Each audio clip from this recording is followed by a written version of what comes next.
Hi friends, നമ്മളിന്ന് ഒരു stitched ബ്ലൗസിൽ ഒരു വർക്ക് ചെയ്യാൻ പോവുകയാണ്. സിമ്പിളായിട്ടുള്ളൊരു വർക്കാണ് കേട്ടോ ചെയ്യാൻ പോകുന്നത്. ഞാനിത് ഓൾറെഡി ചെയ്തിട്ടൊക്കെ ഉള്ളതാണ്, പക്ഷേ വീഡിയോയിൽ ചെയ്തിട്ടില്ല.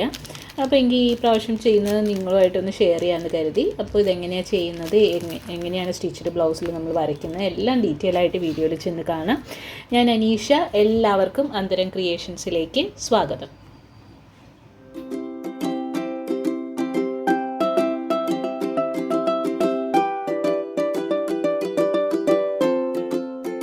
ബ്ലൗസിൻ്റെ ബാക്കിലായിട്ടാണ് നമ്മൾ ഈ ഒരു ഡിസൈൻ ചെയ്യാൻ പോകുന്നത്.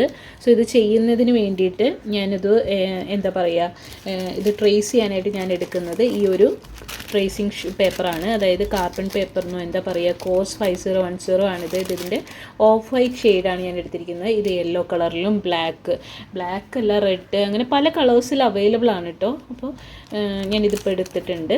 അപ്പോൾ നമുക്കിനി അത് ട്രേസ് ചെയ്യാം. സോ ഇത് വയ്ക്കുമ്പോൾ കറക്റ്റ് ഈ ഒരു സെൻറ്റർ ഫോൾഡ് ചെയ്തിരിക്കുന്നതിനകത്ത് ഞാൻ ഇതിൻ്റെ ഒരു ഫോൾഡിങ് കറക്റ്റായിട്ട് വരുന്ന രീതിയിലാണ് വയ്ക്കുന്നത്. അതിനുശേഷം ഇവിടെയും അതിൻ്റെ സെൻറ്ററിലേക്ക് വരുന്നുണ്ടോ എന്ന് കറക്റ്റ് ഒന്ന് ചെക്ക് ചെയ്യുന്നുണ്ട്. കറക്റ്റായിട്ട് വെച്ച് കൊടുക്കുക.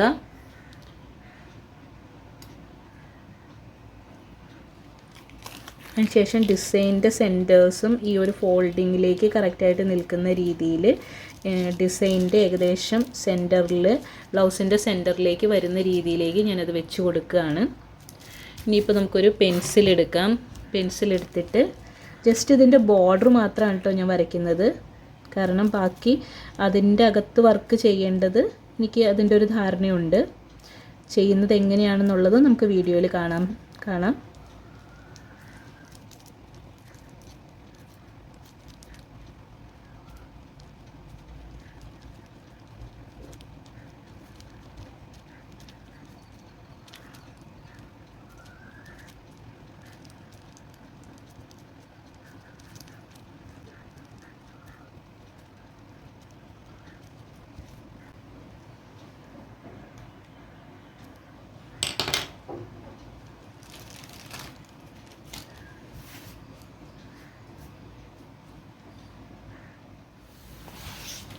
ജസ്റ്റ് ഇത് സെൻറ്ററിൽ തന്നെയാണോ എന്നുള്ളതൊന്ന് ചെക്ക് ചെയ്യാണ് കേട്ടോ.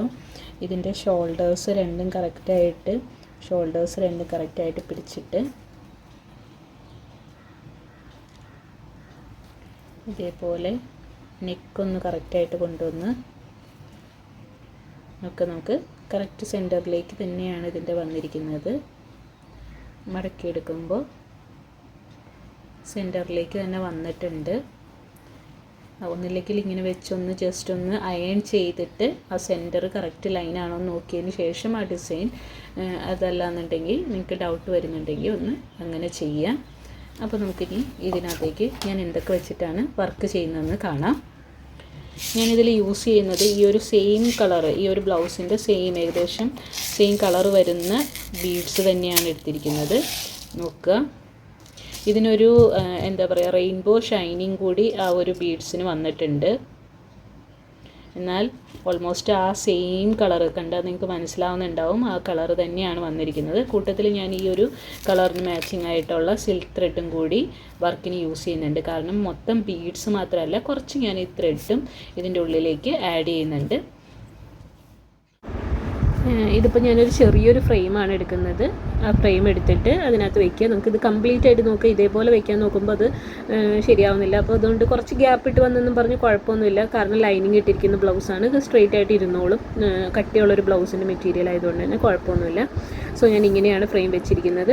ഇനിയിപ്പോൾ ഈ സിൽക്ക് ത്രെഡ് ഞാൻ ഇതിനകത്തൊരു 8 സ്ട്രാൻഡ്സ് എടുത്തിട്ടുണ്ട്. 8 സ്ട്രാൻഡ്സ് എടുത്തിട്ട് ജസ്റ്റ് റണ്ണിങ് സ്റ്റിച്ചാണ് ചെയ്യുന്നത്. നോക്കുക, ഇതേപോലെ എടുത്ത് ഒരു 1/2 സെൻറ്റിമീറ്റർ വരുന്ന രീതിയിൽ നോക്കുക, ഇത്രയും ഒന്ന് ചെറുതായിട്ട് എടുത്തിട്ട് ഇത് ചെറിയ രീതിയിൽ അടുത്ത് തന്നെ കുത്തിയെടുക്കുകയാണ് കേട്ടോ. എന്ന് വെച്ച് കഴിഞ്ഞാൽ മാക്സിമം ത്രെഡ് നമുക്ക് മുകളിൽ കാണാവുന്ന രീതിയിലാണ് ചെയ്യുന്നത്. പിന്നീട് സിൽക്ക് ത്രെഡാണ്, ശ്രദ്ധിച്ച് വേണം വലിക്കാൻ. കാരണം ഇത്രയും സ്ട്രാൻഡൊക്കെ ഉണ്ട്.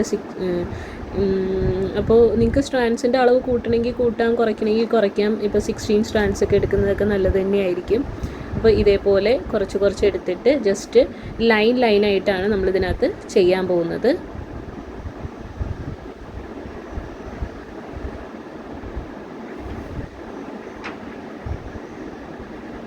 ഇതേപോലെ ചെയ്തിട്ട് ലാസ്റ്റ് എൻഡിലേക്ക് കുത്തി താഴ്ത്തിയെടുക്കുന്നു.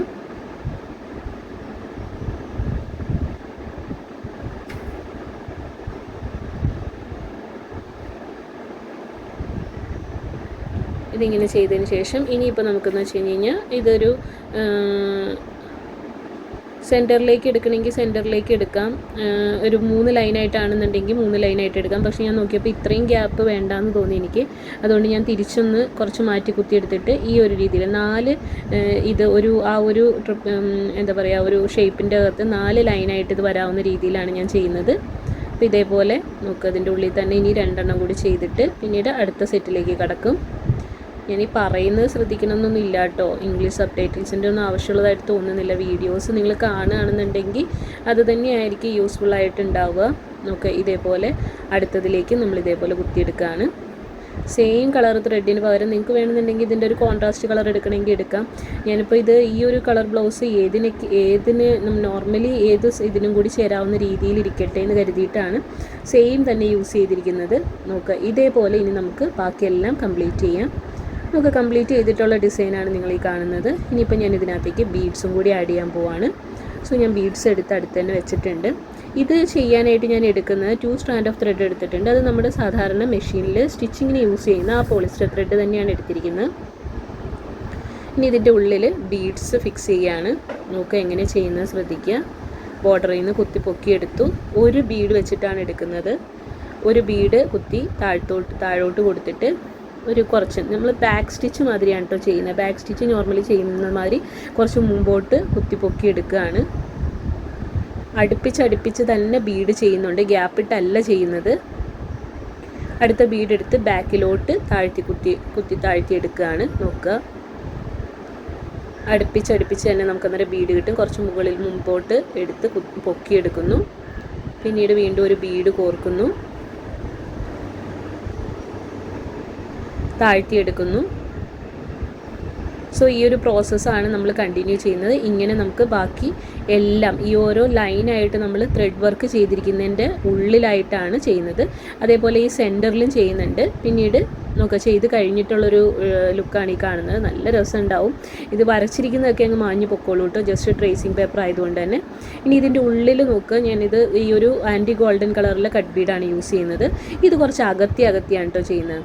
നമ്മൾ നേരത്തെ ചെയ്ത മെത്തേഡിൽ തന്നെ ചെയ്യാം, അല്ലെങ്കിൽ ജസ്റ്റ് റണ്ണിങ് സ്റ്റിച്ച് മാതിരിയും ബീഡ് കോർത്ത് ചെയ്യാവുന്നതാണ്. നമുക്ക് കുറച്ച് നല്ല രീതിയിൽ ഗ്യാപ്പ് ഇട്ടിട്ടാണ്. നേരത്തെ നമ്മൾ ചെയ്ത പോലെ അത്ര അടുപ്പിച്ചല്ല ചെയ്തിരിക്കുന്നത്. നമുക്ക് ഇത്രയും ഗ്യാപ്പ് ഉണ്ട്. എന്നിട്ട് ആ ഗ്യാപ്പുകളുടെ ഇടയ്ക്ക് കൂടി അടുത്ത ലെയർ വരുന്ന രീതിയിലാണ് ചെയ്യുന്നത്. സോ ഇതേപോലെ നമുക്ക് നല്ല അകത്തി തന്നെയാണ്. ചെറിയ ജസ്റ്റ് ഒരു കളർ ചേഞ്ച് അതിൻ്റെ ഇടയിൽ വന്നിട്ടുണ്ടെന്ന് മാത്രം കാണിക്കാനാണ് ഞാനിത് ചെയ്യുന്നത്. അപ്പോൾ ഇതേപോലെ നമുക്ക് ഇതിൻ്റെ അകം മൊത്തം ഈ ഒരു എന്താ പറയുക, ഡയമണ്ട് ഷേപ്പിലുള്ളതിൻ്റെ ഉള്ളിൽ നമുക്ക് ഈ ഗോൾഡൻ ബീഡ്സ് ഫിക്സ് ചെയ്യാം. ഇത്രയേ ഉള്ളൂ. സിമ്പിളായിട്ടുള്ളൊരു ഡിസൈനാണ് കേട്ടോ. ചെയ്ത് കഴിഞ്ഞിട്ടുള്ള ലുക്ക് നിങ്ങൾക്ക് നോക്കാം. നിങ്ങളിപ്പോൾ ഈ ഒരു വീഡിയോയിൽ കാണുന്നതിലും ഭംഗി ശരിക്കും നേരിട്ട് കാണാനുണ്ട്. അത് ധരിച്ച് കഴിയുമ്പോഴേക്കായിരിക്കും എക്സാക്ട്ലി അതിൻ്റെ ലുക്ക് നിങ്ങൾക്ക് കിട്ടുക. അപ്പോൾ നോക്കുക, ചെയ്ത് കഴിഞ്ഞു. ഒരു ഡിഫറെൻ്റ് ഒരു ലുക്കിൽ തന്നെ നിങ്ങൾക്ക് കിട്ടിയിട്ടുണ്ട്. ഇത് നമുക്ക് സ്ലീവിൽ വേണമെങ്കിൽ ഇതിൻ്റെ ഒരു ചെറിയ ഡിസൈൻ ചെയ്യാം. അതല്ലാന്നുണ്ടെങ്കിൽ കുറച്ചും കൂടി വലുതാക്കി ചെയ്യണമെങ്കിൽ ചെയ്യാം, ഡിഫറെൻറ്റ് കളറിൽ ചെയ്യണമെങ്കിൽ ചെയ്യാം. എല്ലാം എങ്ങനെയാണെന്ന് വെച്ച് കഴിഞ്ഞാൽ ഇഷ്ടമാണ്. സോ ഇതാണ് വീഡിയോ. ഇഷ്ടമായെങ്കിൽ ലൈക്ക് ചെയ്യുക, ഷെയർ ചെയ്യുക. സബ്സ്ക്രൈബ് ചെയ്യാതെ കാണുന്നവരൊന്ന് സബ്സ്ക്രൈബ് ചെയ്ത് സപ്പോർട്ട് ചെയ്യുക. അപ്പോൾ നമുക്ക് അടുത്ത വീഡിയോയിൽ വീണ്ടും കാണാം. അതുവരെ thank you so much for watching.